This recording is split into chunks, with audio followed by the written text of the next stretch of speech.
What's going on, everybody? Welcome back to Illogically Ignorant with David, Luke, and Ryan.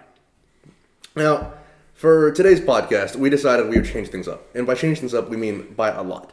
We got some feedback from a particular friend of ours, and he basically said, fan. Our biggest fan.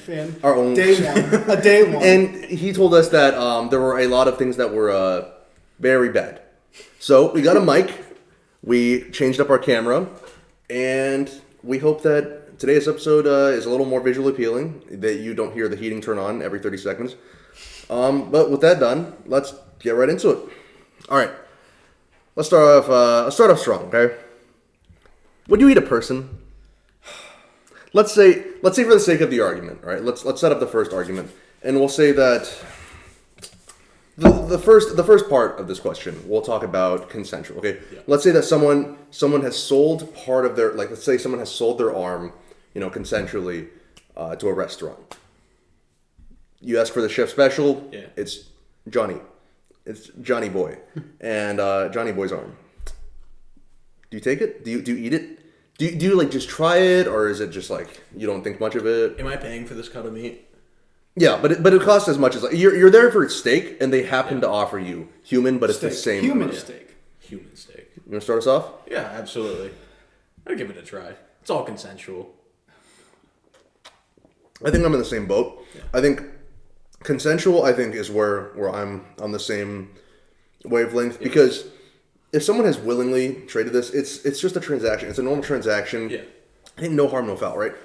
Because the whole thing with eating meat, it's like, I don't think there's any ethical problem there. If someone is perfectly fine with it, what's your issue? Yeah. If you have a consenting adult wanting you to do something, and there's consent on both ends, there's no problem whatsoever.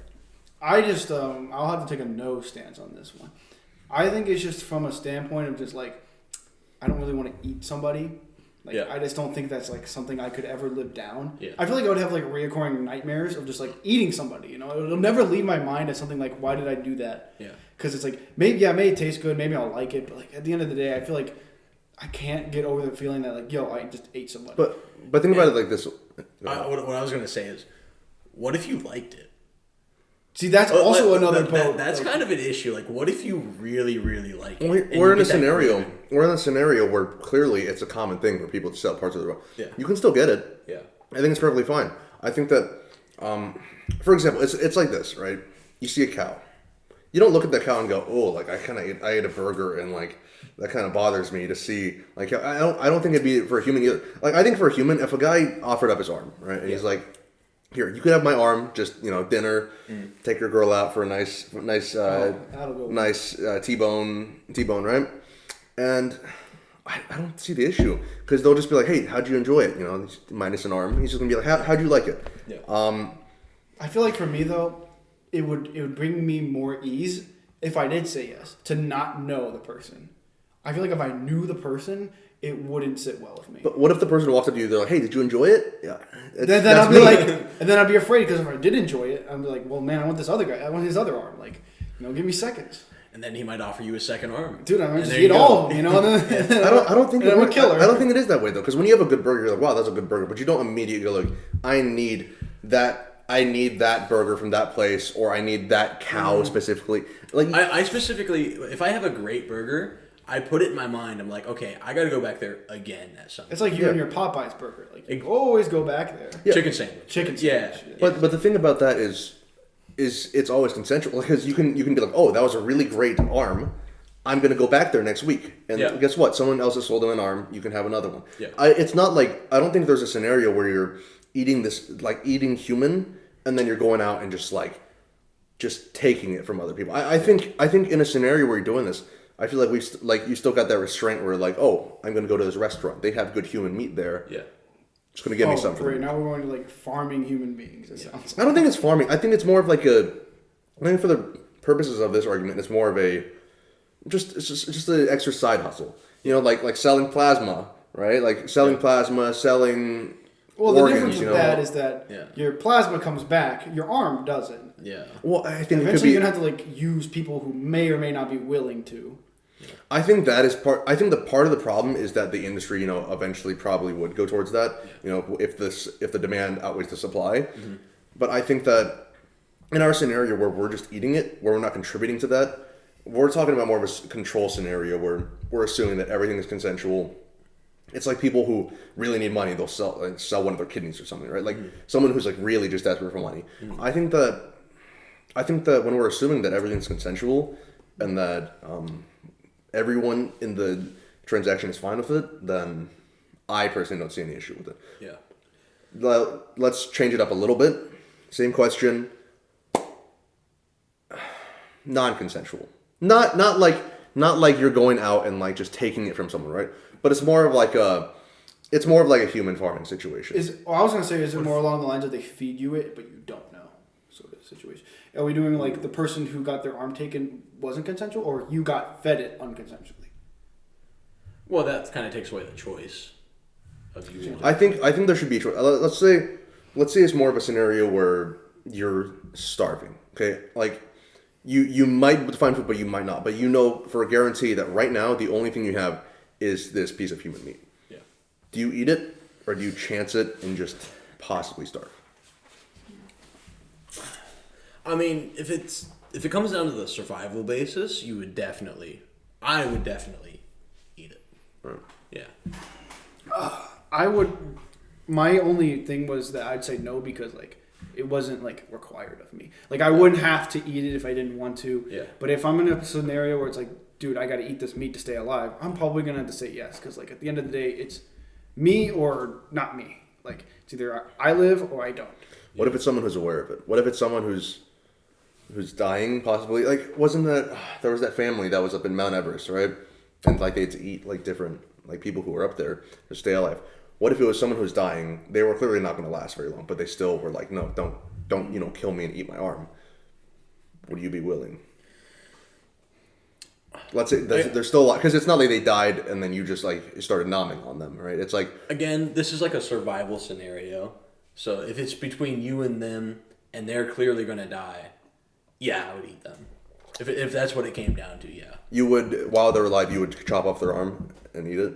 If they obviously were going to die, like if they had like a hatchet in their brain or they're bleeding out and it's obvious they're not going to make it out, yeah, I would chop off the arm, walk away with the arm, snack it on it a little bit maybe. You'd eat it raw?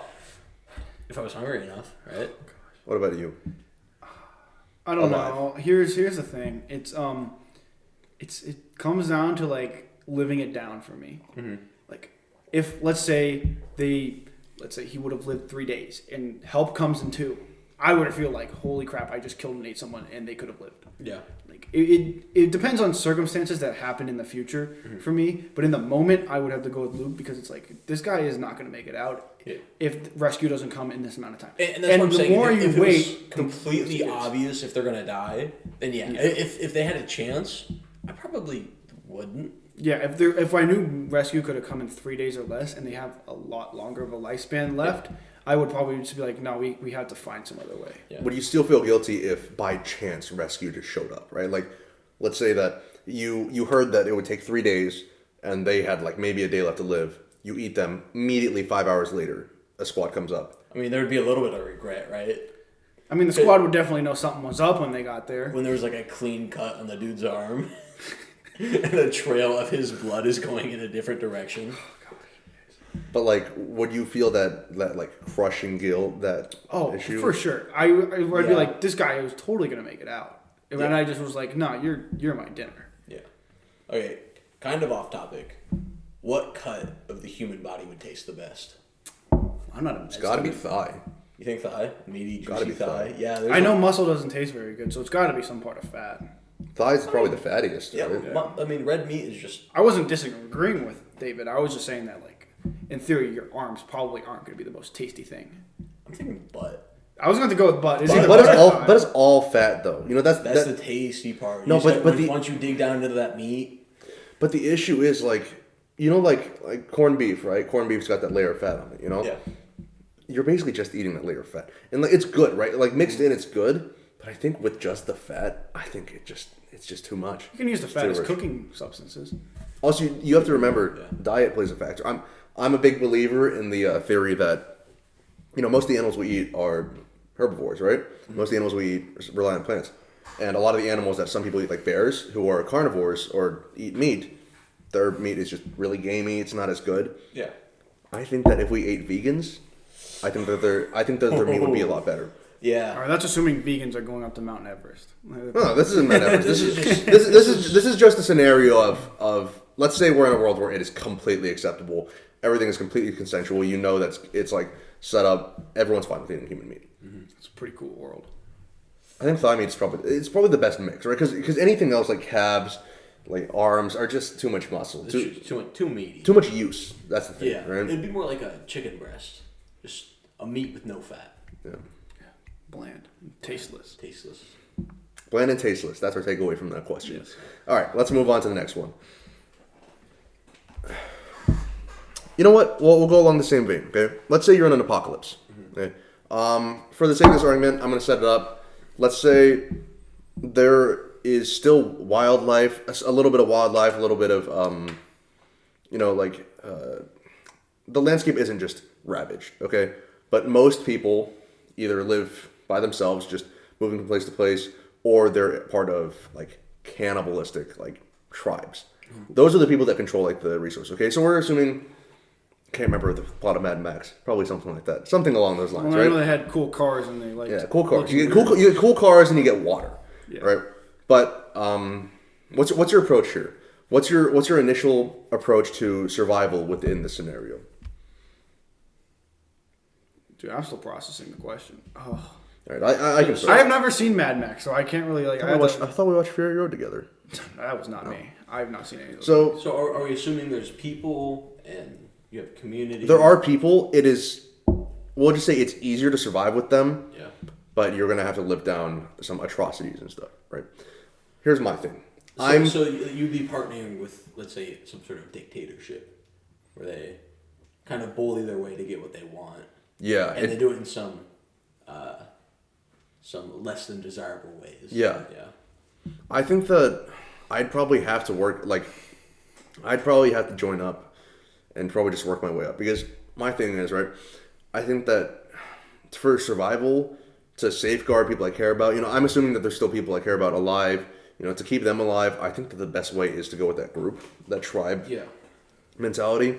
I think that, I think it comes down to the survival thing from the last question. I think that when it comes down to it, and if it's just survival, I really don't have those moral qualms against keeping us alive, right? Like, I'm not going to support all the terrible things they do. Yeah. But I think that for the good of me and my loved ones, I think I just have to join. I think it's going out in the wilderness into those unknowns. I think to my moral good and my self feeling, like my self-worth, my feeling about myself and my moral compass, I don't think is worth the risk of putting my loved ones in danger. So are these loved ones like with you when you join, or you find them along the way? Yeah, let's say you're with like some family members and like a friend or two. Yeah. And when everything just hits the fan, and you've got to decide, there's some tribes in Chicago, there's some in New York, some in Indy, and you got to just like either join up with them or you got to just hoof it, just go into the wilderness and try to survive. So if your friends and family don't agree with joining a tribe, would you still? Like, or they're like, no, we can't believe you do something like this, and then they're like, well, we don't want to like be with you if you're gonna go join this tribe that's this bad. Would you still do it, or would you be a freelancer like them? I think I'd have to talk them into it. I might try to force them in. I'm going to be honest. You try to force them in? I'm going to be. I might against their will. You try to force them in. I think to safeguard them. But what if they don't feel safe? Yeah, that is true. If I was in a dictatorship. Well, yeah. What if you were being controlled by a dictator, and although you are working with the dictator, you don't know what he's going to do. Let's say you show up to work. Show up to work. That's it. You're done. No. You show up to work and you show up 5 minutes late. Okay. Or you do something against the dictator, and now he wants to kill your family and you. I think that in a scenario like this, though, when nothing's guaranteed out in the wilderness, I think that it's kind of a like a villain mentality almost. You know, it's like doing something against someone else's wishes Yep. because you care about them. It's kind of that motive that kind of sounds off, right? Mm-hmm. You're doing something that they don't want, but you're doing it because you believe it's the best for them. Yeah. I think it's the opposite of if you love someone, let them go. I feel like it's the direct counter argument to that. What do you guys think? You know what I mean? What would you do? Although I have no survival experience, which I feel like if any of us was like a Boy Scout or something, it would definitely be my choice if I had survival instincts to be on my own. Like, I don't want to join up with a group where I have to do stuff I'm not comfortable with. Let's say you don't have to do it, but you have to accept that the food you're eating is taken through, bloodshed, or it's possibly those people themselves that was taken from. You have to accept that the benefits you're reaping from being with this group are done through, immoral means, kind of evil processes. You don't have to do them yourselves, but can you live with yourself, or would you? I think I gravitate towards that just because we now live in a society where group-based things. Live in a society. Funny quote. Little pun. We live in a society where we are forced to gravitate towards people because we don't know how to survive on our own. Mm-hmm. That's why I gravitate towards that. But I wish I knew how to survive on my own. Then I would choose the other option. But since I don't know anything about survival, so what are you missing out on? What knowledge? I mean, just basic plans, how to start a fire. I mean, I think if we're Dr. Stone, I'm just mention that Dr. Stone. If we had very niche. I don't think it's very niche. It's pretty popular right now. New season's out. Point is, if we had this immense knowledge of we're looking for a sponsor. Immense knowledge of Crunchyroll, immense knowledge of chemistry, biology. I think that I'd probably because I think it'd be more. You're right. There has to be a baseline, right? You have to have a baseline of knowledge and survivability to be able to take this path. I think that I'm not at that baseline. That's the thing. I don't think any of us are at that baseline. That's why. You think you could survive? You think you could hunt down?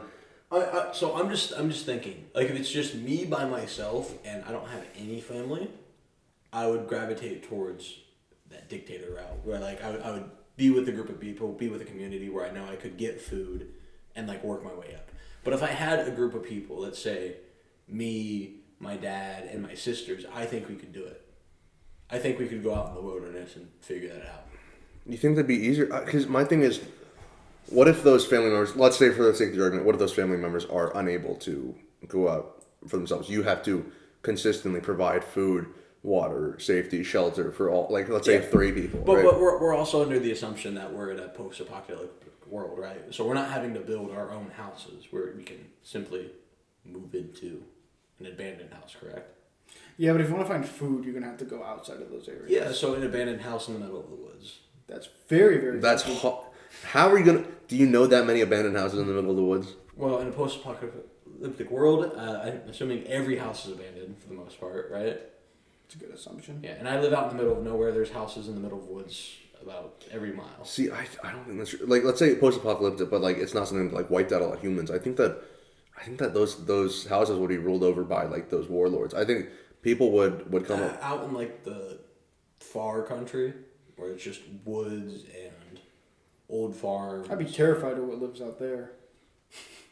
Because the problem is if you go into one of those, and those people run out of resources where they are in those cities, and they start branching out to find people, you're done. Because they see a little settlement, they come in, and I think you're super exposed because you don't even have a community. It's just you in a single house.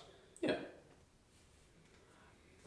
It's hard. It's a very open-ended situation.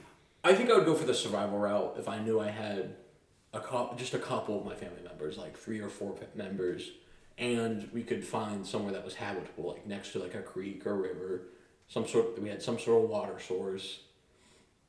And typically, when you get water sources, you get food and plants and food, plants, and you can grow stuff near water.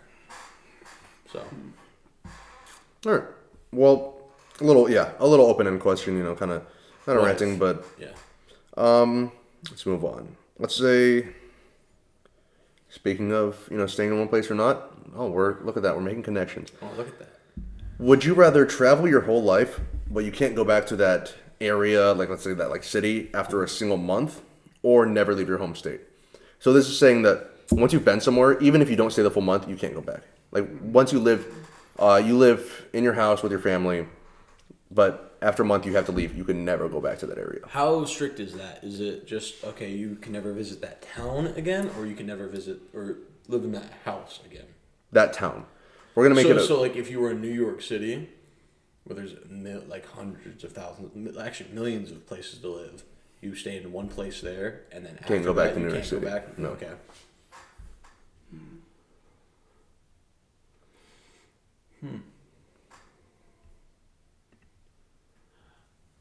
My immediate thought would be to travel every 3 months. It's every month, I thought. Is it 3 months or a month? Every month. Every month? Every month. Oh, if it's every month, I'm staying in the same state.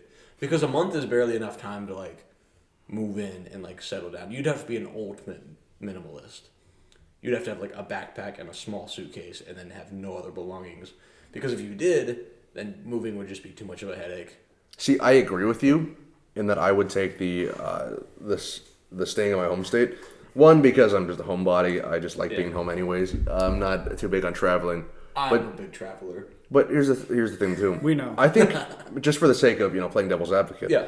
I think that taking just a month, I think is actually, it's more of a.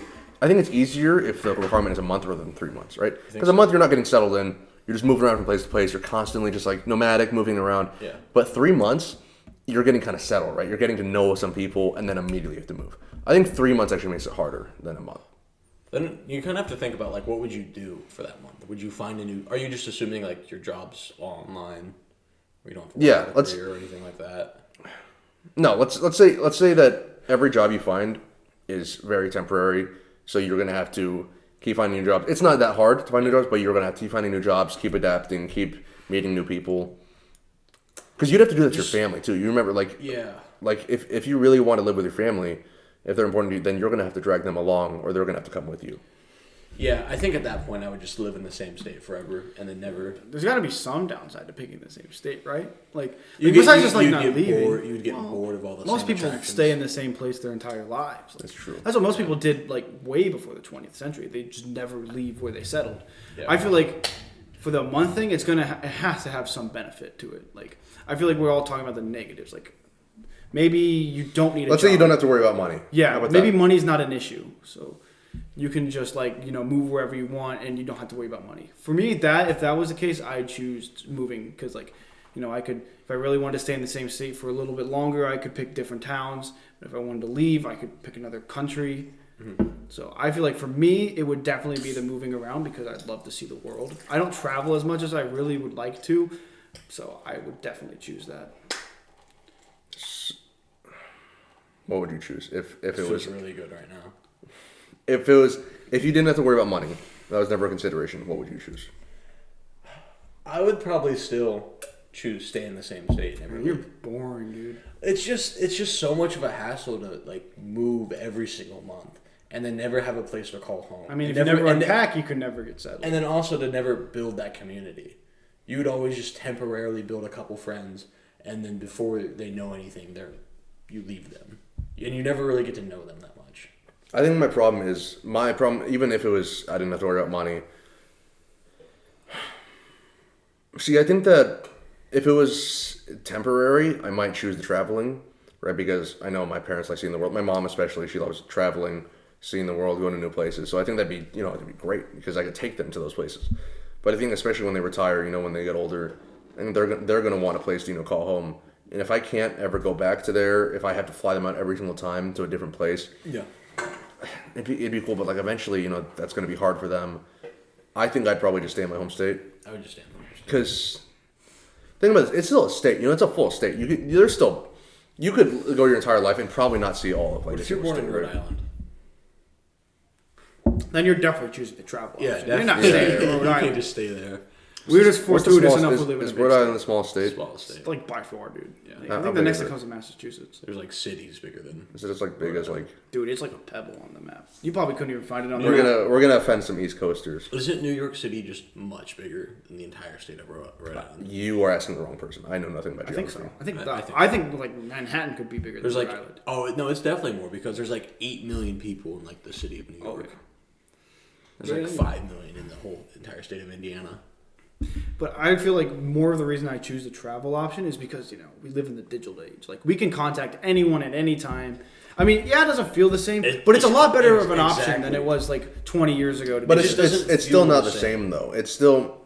But I'd you're rather not like It's so different enough where I just wouldn't want to do it. You don't get that actual connection. well, yeah. I've never liked. I mean, this is a personal thing more.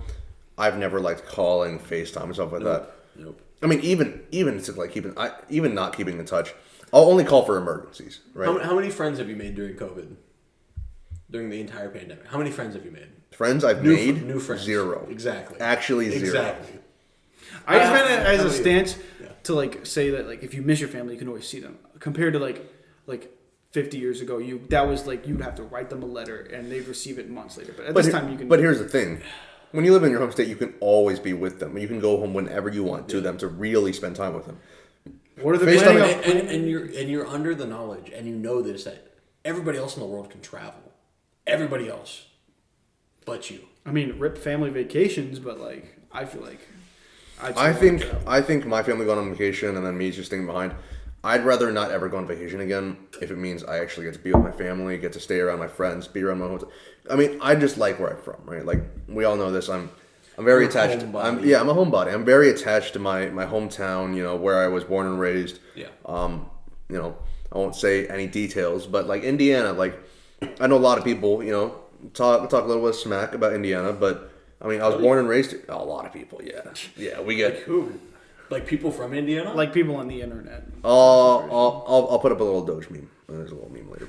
But point is, I think that even with people talking that like, no matter where you're from, I think that there's a certain. I've been here my whole life, and that's something that you can't replicate. No matter where you go, like a month is not enough time to build up anything like that. And like I said, like eventually, those people that you're taking with you, they're gonna get sick of it. I think that I'd get so sick of it you after know like how fast you'd be sick of it? I mean, like 1 year. You're thinking of like you'd be sick of it after 1 year. You're thinking of like small scale. Like you move to like some country town. You could go to the biggest cities in the world to see the most beautiful things. Yeah, and you don't cool. really have to meet people, but there's so many places in the world cool. you can see. You can see stuff, but then never build a connection to truly appreciate that. yeah, stuff. I can never share any of that with anyone. No, you can. You can share it on social media with your family. Oh, Like, great! So social media. I'd rather have. I mean, you can always fly your family you know out to how- visit you where you are. You know how many posts I have on Instagram right now? Yeah, I've seen them. They're atrocious. 2. I've got 2. Yeah, you know, photos on like Instagram. there are so few people on Instagram that I care about enough to like give up.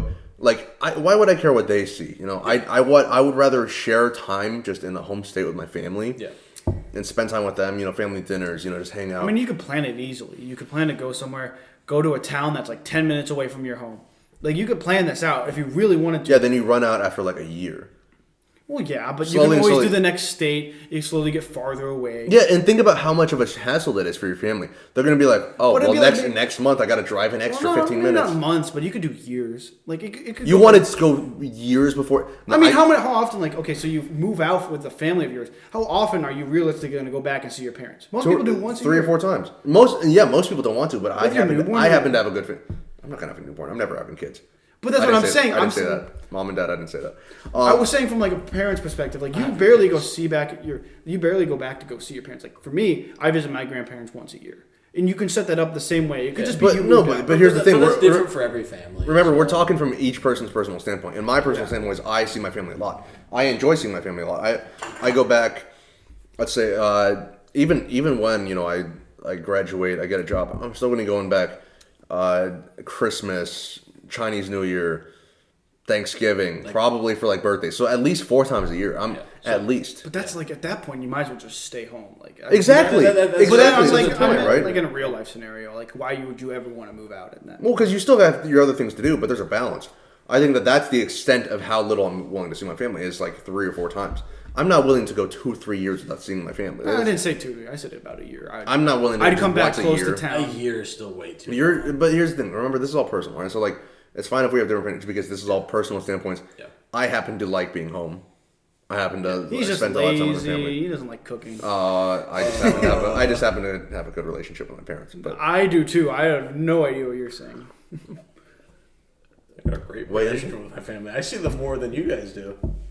yeah, you go on vacation every single week. Yeah, it sounds. You want to know our podcast episode this week? That's a little issue. We're filming on a Wednesday. Usually, we plan Fridays, but the first time he went off to Colorado. Second time we actually filmed it.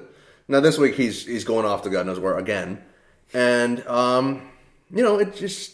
So we're filming on a Wednesday night. You're filming Thank on a you, Wednesday. Luke. You're welcome. That's why we're drinking. What a great colleague, It's fine. The apple juice helps it a little bit. You guys are drinking apple juice? What are you drinking? Next question. All right, friends. Let's see. We'll go one more before we hit our deep question. All right. Hashtag deep. Hashtag Marina Trench. Yes, deep. Spectate mode or ceasing to exist. Which one do you choose after death? Spectate mode. Let's say you spectate. You're not able to interact with anything. This is easy. You can move at a decent speed. Let's say you can move at like. Can we fly in spectate? Yeah. Let's say you can Okay. move at like an aircraft speed, but this is for the rest of eternity. Yeah. Rest of eternity, or just instantly just cease to exist. Okay, this is easy for me. I would cease to exist because I say this because if you had to live out eternity and just watching other people, how boring would that get? That would get so boring. You don't get to build anything of your own. Here's the thing. You're assuming that you're just going to sit down there twiddling your thumbs like a Mr. Nobody. Yeah. I'm going to go and spectate someone's life and predict the next thing they're going to do. I'm going to entertain myself. And when the humans are gone, I'm going to fly off to the most deep corner of space and find like an alien race. Like I'm When going the to do. human race is done, It's going to end in 10,000 years. Here's the thing. I'm going to exist for eternity. So 10,000 years is like a year for me. You know what? If you told me that it was just till the end of humanity, I'd be fine with it. Honestly, I would spectate if it was just till the end of humanity, and then I'd see supernova, and then my screen goes black, and it goes. Thank you for game playing. over. Play again, right? But like, So Big Bang again. I'd be fine. I'd be fine doing that if it was a spectating mode until the end of humanity. But it's because it's interesting still. But as soon as you put in eternity, you have to remember humanity is going to be a blip. Humanity doesn't even exist in eternity, right? Like. It doesn't show up at all. It doesn't show up at all in the span of eternity. Because even when the universe blows up, it implodes. Okay, think about how bored you are already in your normal mortal life. Yeah. How bored are you going to be in? We were bored enough to start a eternity? podcast. Exactly. That's why we started this. We were so bored. Maybe you guys were, but I was too busy watching other people. I'm joking. Totally joking. But for me, yeah, I mean, it definitely would explore the vastness of the cosmos after humanity ends. How fast? I'd like to be able to. At the speed of a plane. Plane? You're not going anywhere. You're not seeing shit. That is true. Yeah, maybe you travel for. How much is a light year? How much is a light year? So it's the distance of Light over a year. light over a year. Right. So it's two. Very, very fast, So Ryan. it's Very fast. 3 times 10 to the 8 meters per second, whatever that distance is over the course of a year. We can do the math on that real quick if you want. Yeah, the speed of a jet plane is 150 to 250 meters per second. You'd be going for millions and millions of years before you even I think really... I'd get sucked into the supernova at that point. No, you wouldn't get sucked in. Remember, you can't interact with anything. No, I meant like the supernova would beat me in speed to expanding It to would. covering the rest of the solar system. it- It Well, definitely would be. you'd get to see the inside of a supernova, I guess. That would be a spectacle just that kinda- I will probably forget in the span of 100 years. So You just kind of hang out. I mean, think about this. Like, people get so bored with their lives over a course of 100 years. That's what I'm saying. I'm so bored. In my day-to-day life, I'm so bored now. I don't want to live out eternity at all. we're assuming nothing interesting happens in the next 10,000 years. Who knows? We might be visited by aliens. But okay, so let's say something super interesting happens every 1,000 years. I don't think that's fair. I think every thousand. No, I think something interesting happens every day. Yeah. Okay, but how? Okay, but once you start living for eternity, how special are those moments to you? I think pretty cool. Yeah. I don't think so. I think after I'm pretty good at making stupid things very interesting. So for me, it's not going to be a problem. Okay. Interesting to him, but Yeah. Here's the thing: you guys are in spectate mode. You guys decided to die. I'd like look at your graves like once every 100 years, and be like losers. But as you're crying, as you're crying because you're so bored. I wish I was there with you. But let's say okay, aliens visit humans before the Earth, and actually that comes down to another thing. One of the best parts about being a human is building friendships, building relationships, building a community. We are now under the assumption that you don't get to build any of that. You are by yourself. I mean, I could just interpret everything as a sitcom. Like it's kind of like I'm watching TV in real time, and it's real actors, and it's real people, and I don't know what's going to happen, and there's no spoilers. Yeah.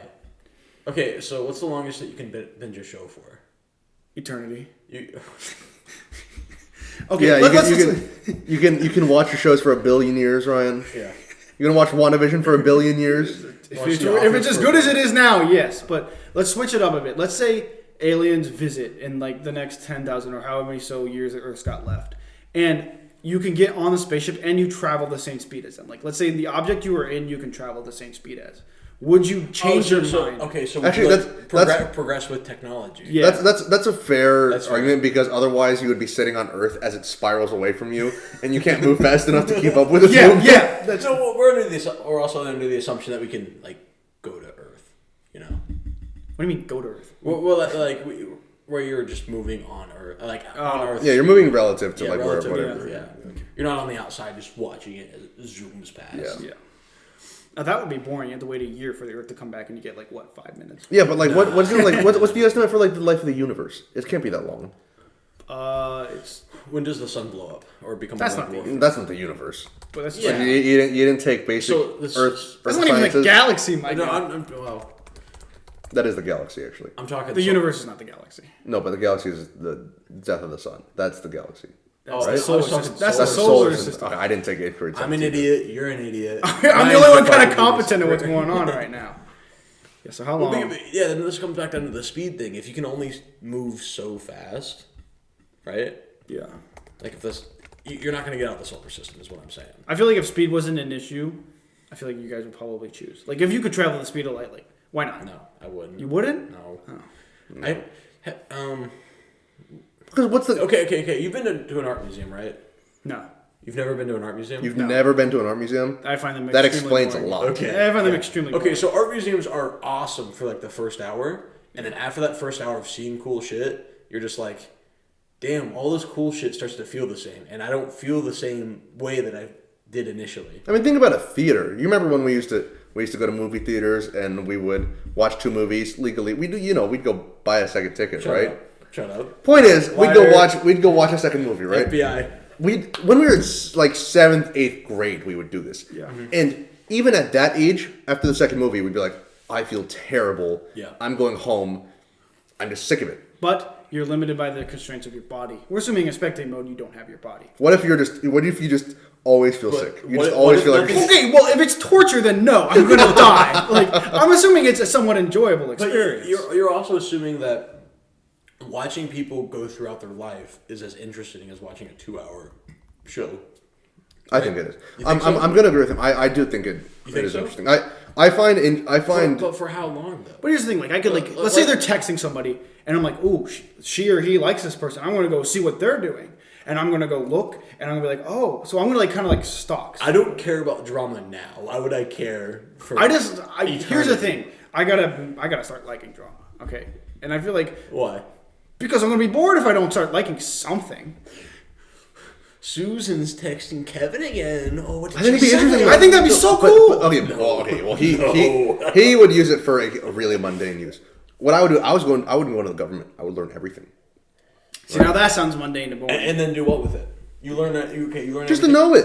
Okay, to know what? Here's the thing. I still agree with you. Okay. I still would. No. I still agree with you. All I'm doing is I'm actually refuting his usage. I'm gonna die on this hill. I think his usage of it is I think his usage is boring. Why would you want to know stuff you can never use in your life. I mean, at least with What do you mean you're going to use? Hold on, hold on. You're going. How are you going to use Susan's The relationship government with thing Jack? is only useful for like if you're going into law. But No. The drama. Right, I think you misunderstood what I said. In the first place, so I don't need to worry about learning anything. What are you talking about? I'm not saying learn government like I'm going to be a poli-sci major and waste my money. That's what you just said. No, you said you're going to learn everything in the government. No, I didn't mean learn everything in the government. Thing you've ever said. No, I don't mean like waste your money. I don't mean like learn how the government works and like how like I mean like what the government's hiding. Right? I want to know all their contingencies. I can do that too. Like I feel like I got right, but your first instinct was to talk about drama and high schoolers talking about, oh, Kevin likes me. No, he doesn't. He was kissing Sarah behind the boot. Like that was your first instinct. My first instinct is like go to like see what their planning meetings are like. What's their contingency plan for the end of the Earth? What's their contingency plan for an asteroid? Like I think that would be so interesting. Well, you can't move anything, so it's gonna be really hard to find out. So you would have to find those specific people that would talk about that, and you would have to wait for them to talk about that. That sounds so boring. Because you can't just you can't go on their computers, you can't read their books or read their emails. You have to wait for them to specifically talk about that subject. I feel like I could figure out. What if it took 20 years? Dude, most people hate Congress in general. Why would you want to watch them for eternity? Let's keep that out of here, even though it's true. Let's. I don't think anybody likes Congress. Yeah, that's an apolitical viewpoint. Yeah. But now we're gonna get Epstein. Shut up. So I don't think it's political, is it? He didn't kill himself. That's all I know. Anyways, point is, I don't know. I think we both just heavily disagree with you on this point.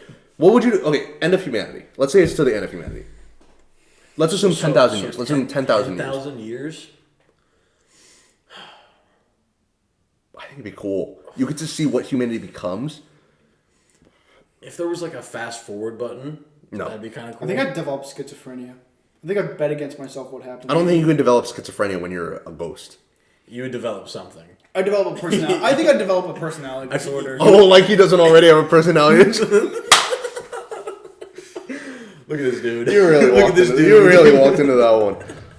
But I think, I think you'd go insane. Like, are all those studies where like people are like put like solo in a single room or something, and like even though they're given like water, food, entertainment, they all go crazy because you need other humans, right? And how long does that last? I mean, that's because they don't get to see other people. That is true.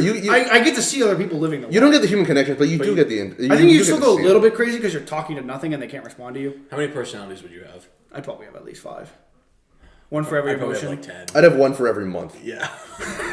It's the movie. What's 12 times 10,000? You'd have what, 120,000 personalities? I mean, it's like the question. It's not a lot if I think about it. Wait, what? How about this? What if instead of the moving around every month, what if every month you have to your entire personality completely changes and you can never go back to that, and everyone is boggled. No one can know that this is happening, or for the rest of your life you can feel zero emotion. Oh my god! Oh god! How about you answer? Well, okay. So if you have zero emotion, do you have to deal with all the mental illness aspects of that? I think that's a mental illness right there, isn't it? Yeah, having zero emotion. It's like psychopathy, right? Depression. No, depressed people feel depressed. That's an emotion. Psychopathy isn't psychopathy the I don't know what or just apathy. It's just apathy. It's just constant apathy. Yeah. Well, depression is I think defined as feeling nothing. I don't think you feel nothing when you're depressed, right? Like it's empty. It's just empty. We're very ignorant on this topic, but yeah. Show's over. But like illogically ignorant. That's why we're here. I don't know. I feel like I'd probably take the personality changes. I think that I would take the personality changes. I would rather experience something than nothing. I'd agree with you on that. Because here's the thing. Like I think even if like let's say I know what my next personality is going to be, and I'm going to hate it. Like I'm going to hate who I am as a person. Yeah. When I'm that person though, I'm not going to hate myself because that's my personality, it's right? It's not forever. Yeah, it's just for a month. You're just insufferable for a month. You know, you might push all your family away, and everyone might hate you. How many personality things are there? Personality traits. Some might be minor changes. You know, sometimes maybe you like salmon one day, the next you don't, or something like that. I think that's too minor. Well. I feel like eventually he's gonna have to get to that point. That's not even a personality. That's just a taste thing. Yeah. Salmon's not a personality trait, Ryan. Liking sushi is not a personality trait. Yeah, well, you know what is a personality trait? Yeah. But yeah. Anyways. Okay. Well, I think we dragged that on for as long as we could possibly do it. That was fun. Yeah. I actually enjoyed You know what? that. Think about this. Think about that, except you don't get to talk to us and you have to do it for the rest of these rounds. Just think about it. You could spectate us doing this podcast in an inconsistent amount of days. And then you watch us. Oh, imagine just like when people go to. I guess you could go to the other side of the world and like when they're going to. And then not understand any language. Well, you could spend the time in school learning different languages. You would definitely learn languages just sitting there for like 2 years. Well, there's no subtitles, so you're definitely gonna have to find out a way to learn it. No, I think you'd learn it. Trust me. I mean, that's how kids learn it. They just listen to it. But kids are like 10 times smarter than people are. What? Like no, like What? Kids are like What kind of? They Plastic. develop. They Their develop. brains are more plastic. And They Are you develop. smarter than a fifth? Fifth No, no, he's not. I am not. But no, yeah, you just sit them on a language class Yeah. with You could find with like 5-year-olds, and then you pick it up eventually. I'd be like, hey, what's up, Sarah? And she never gives me a high five. You fist bump yourself. Why are you making so many friends with 5-year-olds? Well, if I'm gonna be in a class, I'd like to talk to some people. All right. Oh, time to get canceled. Cut that out. Well, before a deep question. Are we doing another bathroom break? Bathroom. Yeah, I gotta use Let's go. it too. Oh, just We're wait. gonna Yeah, Luke, have fun. Okay. I kind of need to go too. No.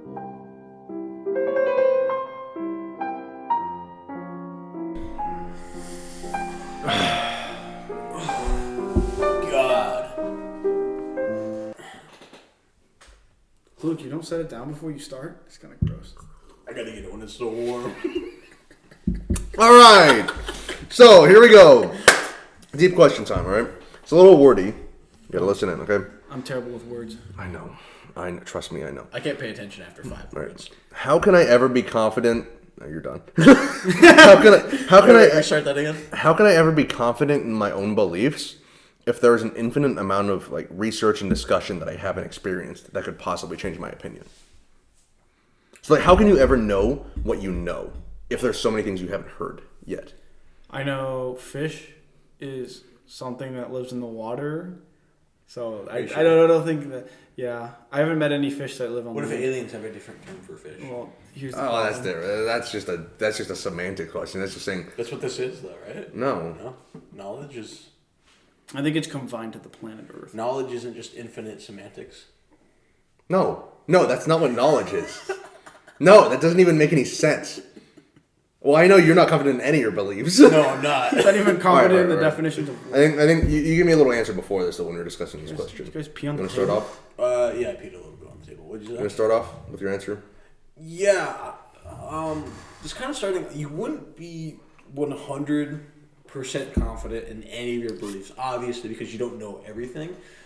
You're just going to be working with what you got, in the sense of like, when Dave was when he was talking about his free will argument, you're the summation of everything that you've ever experienced and everything that you've ever learned. Watch the first video. Watch the first video, like and subscribe. And hit the bell for notifications. And don't miss a video. Anyways, you're the summation of everything that you've ever learned and everything that you've ever experienced. So that's what you would just base all of your arguments on, and everything that you would say and everything that you're confident in is on those experiences. You couldn't be 100% confident because obviously you wouldn't know anything, but you could build a strong argument around what you were saying. I think you can be 100% confident.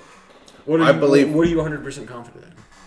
I think there's some things that just logically are just because you can learn the basic rules of logic, right? Like it's how you build on those experiences, right? Yeah. Like for example, you learn that 1 + 1 = 2. But what if it doesn't? But I would But start it more. I would does. start simpler. I start with the rules, the laws of physics, sort of. That's That- not even that's close not to even simpler. What are you close. talking That's about? okay, I start simpler.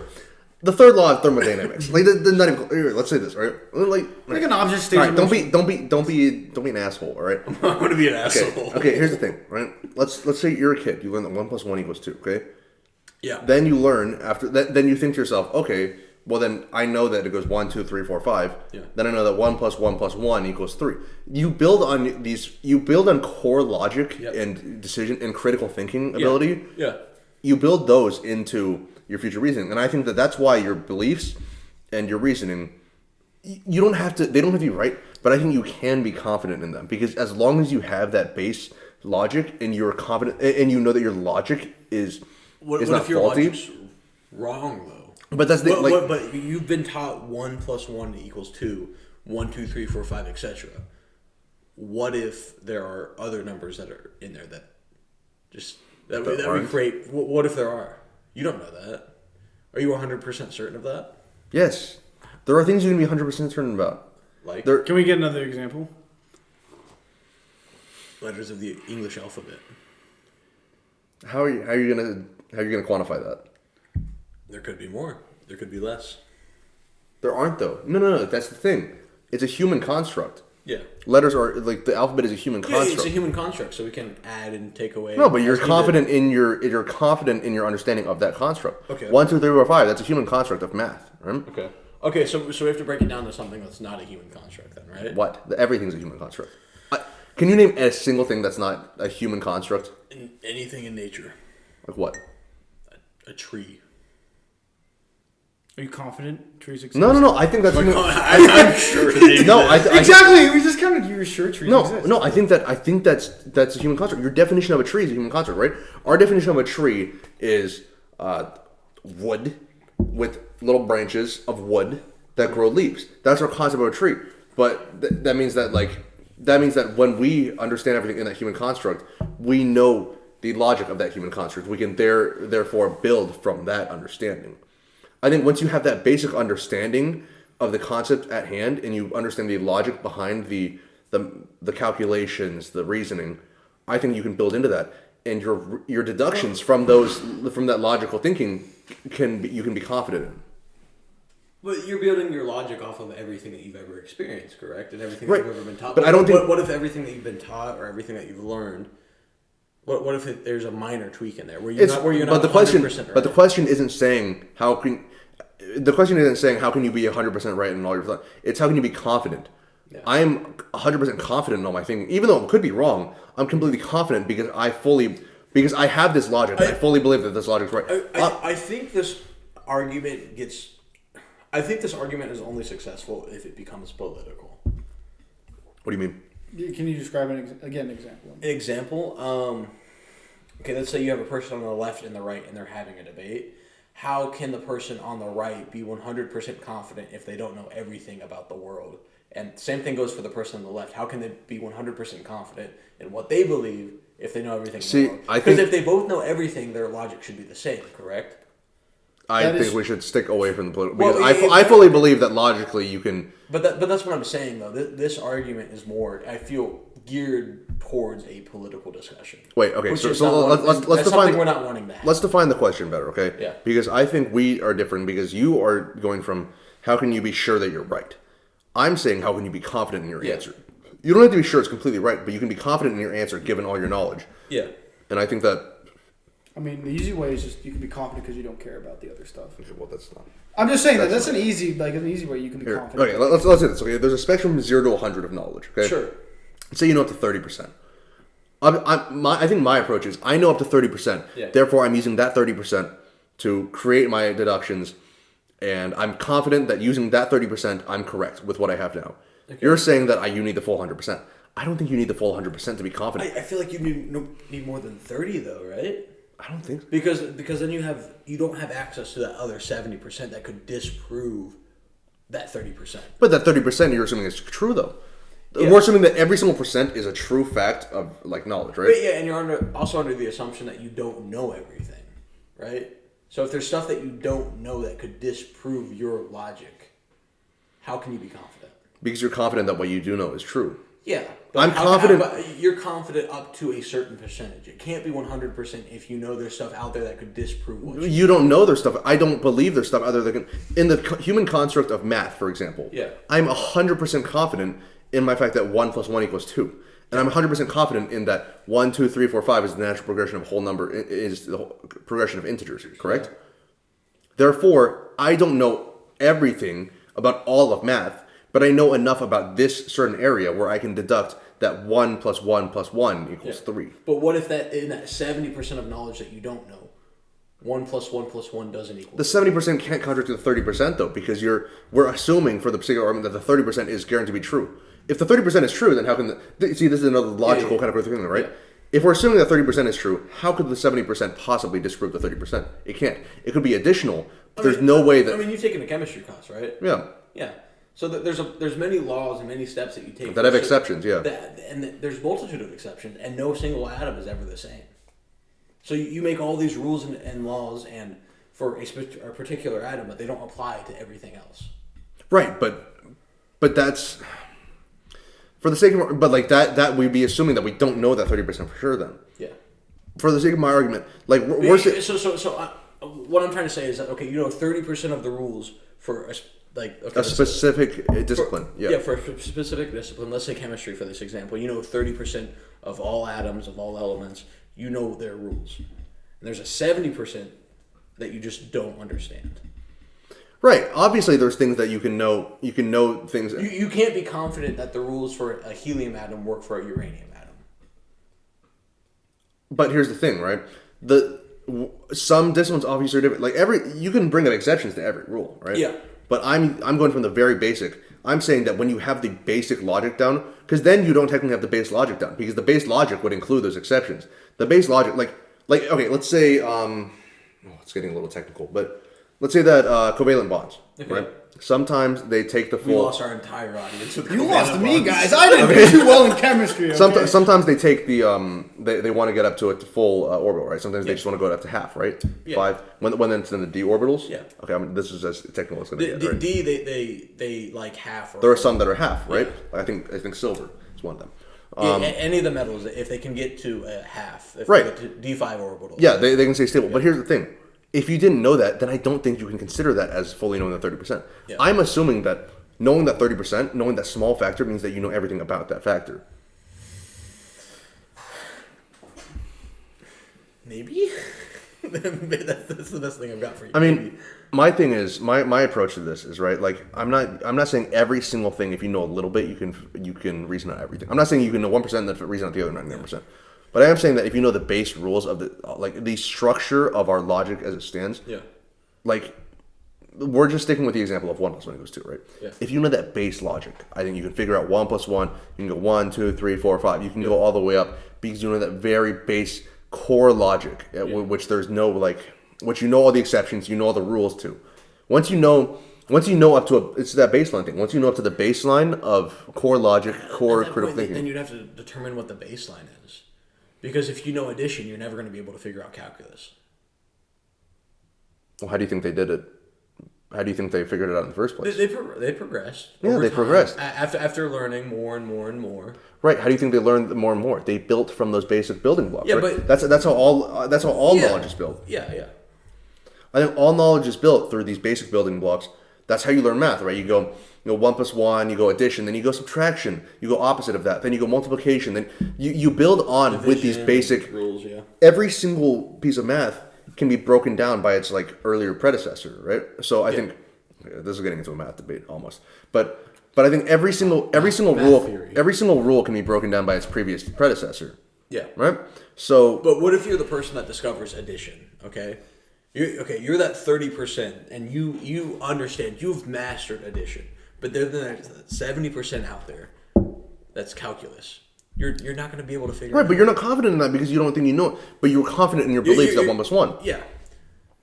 But then I drop a calculus equation on you. You're not. No. But that's a different argument completely because that's not one of your beliefs. Okay. Right? Yeah. I was kind of iffy throwing that out there. But, so your example would be more like if I thought 1 + 1 = 2, and then you said find the derivative of this problem. Well, obviously I'm not gonna be confident in it because I don't even have an opinion. Mm-hmm. But if you give me an addition problem and I could build on it with my base knowledge, I could be completely confident. I think that the thing is, at a certain point, I do believe that with the right logic and that with the basic fundamentals, you can build on that. Like I said, I think all knowledge is built from the basics. Yeah. Right? Like math built from addition, built from 1 + 1 + 1 + 1. Yeah. Chemistry, a little tougher because no one knew anything, and then someone knew something else, but it was wrong, right? Don't even try. There's so many exceptions. Yeah, but the thing is, I think all knowledge. Well, coming from an ignorant standpoint, if chemistry is that confusing, then maybe mathematics is that confusing, but we just dumbed it down to a way that makes sense. Because let's be honest here, we were, I don't want to say grown, but we were grown up to believe that. But what if there was like something else that we weren't taught? But there's like... It's hard to consider that knowing what it is. There is a bunch of stuff that we haven't been taught. But here's the thing. Like, all right, like, stop playing devil's advocate for a minute. Like, we all agree 1 + 1 = 2, and therefore, like, certain, like, basic arithmetic. We agree, like, without playing... But what if that just isn't I don't want to agree with that because it could not be true. True. There could be a missing... What if there's the smallest... But here's the thing, right? It's human, isn't it a human construct, right? Like, we agree it's a human construct. Humans created these numbers to define certain concepts of 1 + 1. Is math a human construct? Yeah. Is it? It's an idea that... Yeah, the numbers are human constructs, right? We agree on that. For example, time is a human construct. Yeah, it's the increments of numbers are human constructs. Yes. Therefore, I think we can be sure. But like, not every clock in the world is exact, right? Like, I know it's a human construct, but we're never able to reach the exact time. No, but we know. We know we can get close, but we can never get. No, but okay, that's right? Different. Precision is different from knowing. Yeah. We know that those clocks are imprecise. We know that like atomic clocks are more precise than analogs, for example. But then we're ignorant towards the idea. No, we're not. No, we're fully aware that they're not precise. Yeah. We're fully aware that they're not right. We can be fully aware that something's wrong, and that's still fine because we're still confident in our belief that thing's wrong. It'd be different if we didn't know and all those clocks are wrong. But we know that those clocks are different. We know that each clock runs slow. We know that over time it'll be different at the poles or whatever, right? Yeah. Thing is, those small exceptions I think don't, like, there are always things that we don't know, but I think that doesn't mean that we can't make any conclusions. And that's my argument back to the very beginning where, like, we can be confident in what we've seen, but we can't be confident in what we don't know. Right. I mean, I wouldn't be confident in calculus because I have no idea how to do calculus, right? But I can be completely confident in certain things that I've learned, like math, basic math, right? Yeah. Like I said, the question I think at hand was, can you ever be confident in anything? And I think that's true. I think you can be. Yeah. Once you've learned it to a certain extent, and like I said, math is a human construct, right? Like So what's something that's not a human construct? Like I said, I don't think there is anything. You don't think there's anything? Think about this. All of our perception is through a human lens, right? Everything we perceive, everything we see, smell, hear is through a human's lens. That means that we define everything. So we need an AI lens. We need something that isn't like an animal. We need something that isn't human. But the problem is, even when we look at it let's say we hook up something to a monkey's brain, right? Like Elon Musk type stuff, right? Hook up something to the monkey's brain. Yes. We see everything that the monkey sees. Yeah. What if the monkey has another sense that we don't even know exists, right? Therefore, that way we know we're still looking at it through a human lens, which is everything is our sight, hearing, like our five senses. So yeah, even if we discover something else, we still have to experience. So then this argument is sort of flawed on its face because we can't present anything that we don't know. So we can't present anything we're not confident in because we don't know. No, but that's what I'm saying. We can be confident because if it was like absolute truth, right? Absolute truth, this thing in the universe is like this. Maybe not. But if I'm saying, let's say it's a game then, right? Let's say it's a game. Let's say we're playing Super Smash Bros. I can tell you that there's a certain detail of this character that's this way. Yeah. Just because but that was made by a human, therefore I know exactly what it is. I can say that this is certain frames, right? These are certain frames. You might not know everything about frames or whether they're not, but those are human-made terms, therefore I can define them in my terms and they're correct. Mm-hmm. If I'm using human-made terms and human-made logic to create human-made calculations, I think it's correct. So maybe we can agree on the basis that we can be confident about human-based stuff, but anything not human-based? I don't think there is anything. There's not, because anything that we experience will be human-based. Yeah, everything that we take in, everything we see, hear, smell, is all taken through a human's perspective. Yeah. But then we could be missing something. So I'm sure. Then we can't be confident that we're right. No, but we can be confident because we made it up, right? Let's say I make up three numbers. Right? You can say that is the third number, and you'd be right. Is it? I don't even remember what the sounds were. I'm not even confident on that, my guy. Is the third number, right? Let's say that I say. That sounds like the first number. Let's say I said is the third number. I'd be correct, even though it's completely arbitrary. Yeah. I made it up, therefore I can define it how I want. Therefore, it's the correct answer from my definition. It makes this so hard because everything's made up. Exactly. Everything Everything is made up. Everything is made up. Therefore, if you define it in a made-up world, it's fine, right? Like, let's say coding, right? We got a coder over here. We got a little programmer, right? Let's say coding, right? Mm-hmm. Let's say you know how to code a certain thing in a coding, like in a language, right? Like a coding language. That language is completely made up by humans. Made up for a software, completely made up by humans. Yep. For hardware, completely made up by humans. You can know that code is correct for hello print hello world, right? Yeah. You can know that's completely correct, even though it's a language made up by humans. It's a language. The letters made up by humans. The program language is made up by humans. Software made up by humans. But still, in the context of that, all of that stuff made up by humans, you know it's correct. Because we're defining it from a relativity standpoint of humanity. We're defining it from a human-made construct. But what if we misinterpret? Like what? Like the ancient hieroglyphics in Egypt, like they had a certain understanding, right? And what if we mistranslate that and we say it as like a truth? Like let's say they figured out like this formula and then we translate it, but we missed something and it's not right. Well, that's now our definition of them. That's now our definition of them, and that's which how we completely changes program the rest of the world is based off of it. Even though it was incorrect, that's how we program the rest of our world. So then it doesn't really matter if you are confident. Doesn't matter. Doesn't matter if you're wrong or right. It just matters if you're confident. And then they'll hang you for being Archimedes or Galileo or whatever. That sounds very true. See, I don't know what to say because it's like it's very particular. I think this question got deeper than we intended. It got way deeper because as soon as you brought up like human constructs, human constructs, and more particularly like coding and like how that was a man-made construct, I was just like, okay, you can't just enter a wrong code and expect something to happen. Right. You can't. You have to enter something in specifically, and you can be 100% confident in what you entered will have a certain output. Right. You don't have to know everything else about that coding language. You just have to know that one thing. That error would happen. So yeah. Can you be confident that there's life outside of Earth? That's a different question. That's a whole different question. But what if some people are like, we'll save that for next week. We're saving that for possibly a future week, not next week, for example. I'll be gone. For sure. For sure. We're going to be here. Nothing is for sure. Everything is a human construct, everyone. Do we have free will? That's a human construct. I'm going to break this glass. All right. Well, that'll wrap it up for now. Like we said, we typically don't come to a conclusion, especially with these deep questions, these philosophical questions.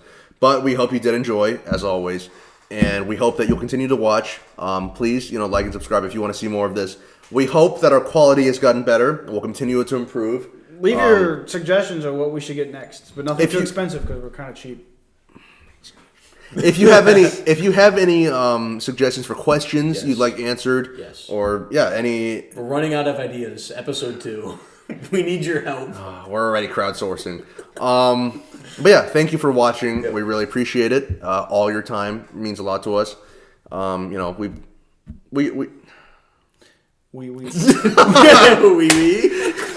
That'll cut it off before I start stuttering more. Thank you guys. This is Illogically Ignorant. See you next time.